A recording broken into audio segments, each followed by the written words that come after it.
Andrew Wiggins, komportable kay Tyler Hero at Bam Adebayo. Parang Stephen Curry lang at Draymond Green. Jimmy Butler, binasag ang zone defense ng Bucks. Steve Kerr, nagtitiwala sa opensa ni Quinten Post sa huli. At debut ni Luka, nag-viral ang pass kay LeBron. Ang former All-Star ng Warriors na si Andrew Wiggins na na-trade sa Heat bilang bahagi ng blockbuster deal na nagdala kay Jimmy Butler sa Warriors ay naniniwala na may pagkakatulad sa pagitan ng mga star duo ng Golden State at Miami. Sa kanyang unang press conference bilang miyembro ng Heat ngayong araw, ipinaliwanag ni Wiggins ang kanyang mga napansin habang katabi sina Kyle Anderson na kasama rin sa trade mula Warriors at si Davion Mitchell, former guard ng Sacramento Kings at Toronto Raptors. Ang kakayahang maglaro sa anumang estilo sa court, may kakaibang estilo ang Golden State, lalo na kapag kasama sina Steph Curry at Draymond Green. May pagkakatulad ito sa tandem nina Tyler Hero at Bam Adebayo, ani ni Wiggins sa mga reporter. Excited akong makalaro sila, maging isa sa mga veterano sa team at simulan ang bagong yugto kasama sila. Kung ang paghahambing ng dalawang duos ay makakatulong kay Wiggins na masanay sa kanyang bagong team, bakit hindi? Dahil sa esensya, sina Hero at Adebayo ang mas batang bersyon ng Curry at Green na inaasahan ng Heat. Si Hero na maglalaro sa kanyang unang NBA All-Star Game sa Chase Center ay isa na sa mga nangungunang offensive facilitators ng liga. Siya ay may career best averages na 23.7 points, 5.6 assists, and 5.6 rebounds per game na nagpapaalala sa version ni Curry noong 2013 to 2014 nang una siyang mapasama sa All-Star Game. Samantala, si Adebayo ang katumbas ni Green sa paghahambing ni Wiggins, isang versatile defender na kayang depensahan ang anumang posisyon from 1 to 5 at tumutulong sa kanyang co-star sa pamamagitan ng screens, court vision at scoring. Mula nung breakout season niya noong 2019 to 2020, a-average siya ng 18.4 points, 9.8 rebounds and 4.2 assists. Meron na siyang 3 All-Star appearances at 5 beses napili sa NBA All-Defensive Team sa loob ng 8 season kasama ang Heat. Ngunit ang malaking kaibahan ng dalawang duos ay sina Curry at Green ay hindi na nangangailangan ng mga estadistika o introduksyon. Ang dalawang alamat ng Warriors na nanalo ng 4 na NBA championships ng magkasama kasama ang isa kay Wiggins ay may 3 singsing na agad sa loob ng 6 na taon bilang duo. Samantalang sina Hero at Adebayo hanggang ngayon ay wala pang kahit isa. Mukhang nagbabalik tanaw lang si Wiggins sa kanyang gold-blooded na araw dahil marami pang kailangang patunayan sina Hero at Adebayo bago nila marating ang level ni na Curry at Green. Speaking of Golden State, ang Jimmy Butler era ng Warriors ay umuusad na may pangalawang sunod na panalo, tinalo ang Milwaukee Bucks ngayong araw. Umiskor si Butler ng 20 puntos, muling ginawang pangalawang tahanan ang free throw line. Siya ay 12 of 15 mula sa linya, kaya't sa kanyang unang 2 laro bilang Warrior, siya ay may kabuuang 23 of 28 sa free throws. Bukod dito, nagtala rin siya ng 9 na rebounds, 6 na assists at 4 na steals.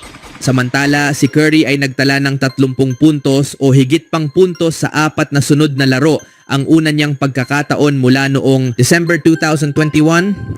Nakagawa rin siya ng hindi bababa sa 6 na tres sa 4 na sunod na laro, isang bagay na huling nagawa niya noong nakaraang taon sa Pebrero. Ang pagdagdag kay Butler ay tiyak na magpapagaan sa pasan ni Curry. Ang kanyang presensya ay nagbigay rin ng isa pang passing option para kay Green at ang kanilang defensive intensity ay isang bagay na kinagiliwan ng lahat.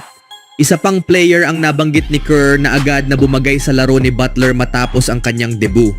Si Brandon Podziemski ay muling nagpakitang gilas sa laro, bagamat hindi pumasok ang lahat ng kanyang shots mula sa tres at hindi naging maganda ang kanyang shooting, siya pa rin ang isa sa may pinakamalaking ambag sa team.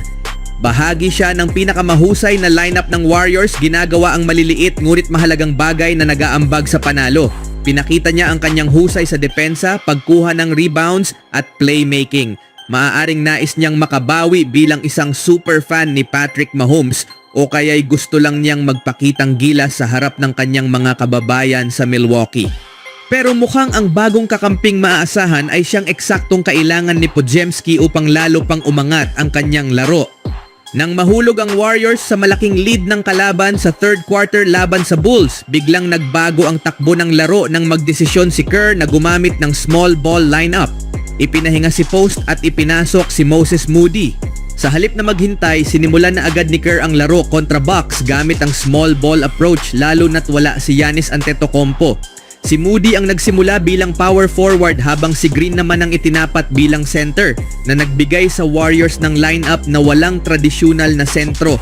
Sa mahabang minutong paglalaro ng grupong ito, bahagya silang natalo sa score. Walang dudang nakikita na ng mga kalabang team ang taktika laban kay Post. Atakehin siya sa depensa. Patuloy siyang tinatarget ng mga opensa ng kalaban at madalas ay nagtatagumpay sila. Ngunit may dahilan kung bakit patuloy siyang ginagamit ni Kerr dahil sa kanyang opensa. Si Post ay nagpakita ng husay sa pagtatapos ng laro kung saan siya nagpakawala ng mahahalagang shots at nagbigay ng dagdag na scoring option para sa Warriors.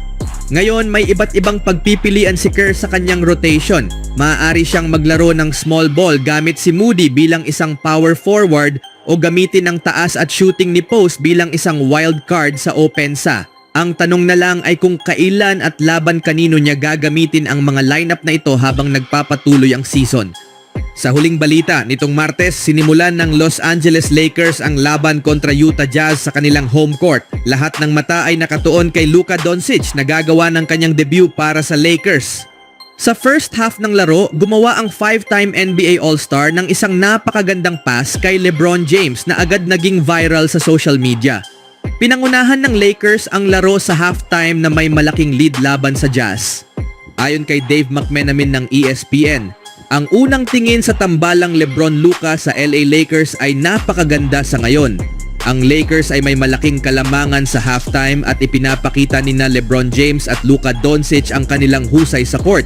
Samantala, si Austin Reeves ay ipinagpapatuloy ang kanyang mainit na shooting matapos ang kanyang career best na laro noong linggo. Si LeBron ay nagtala ng 24 points, 8 assists and 7 rebounds habang si Doncic naman ay may 14 points, 5 rebounds and 4 assists. At si Austin Reeves ay nag-ambag ng 22 points, 9 rebounds and 4 assists. Pumasok ang Los Angeles Lakers sa laro bilang isa sa pinakamainit na team sa NBA ngayong season. Nanalo sila sa siyam sa kanilang huling 10 laro at panalo sa 5 ng sunod-sunod. Sa kabilang banda, si Doncic ay may average na 28.1 points, 8.3 rebound, 7.8 assist, and 2.0 steals per game. Habang may shooting na 46.4% from the field and 35.4% mula sa 3-point range sa loob ng 22 laro. Matapos ang laban nitong Martes, muling maghaharap ang Los Angeles Lakers at Utah Jazz sa Miyerkules sa Salt Lake City.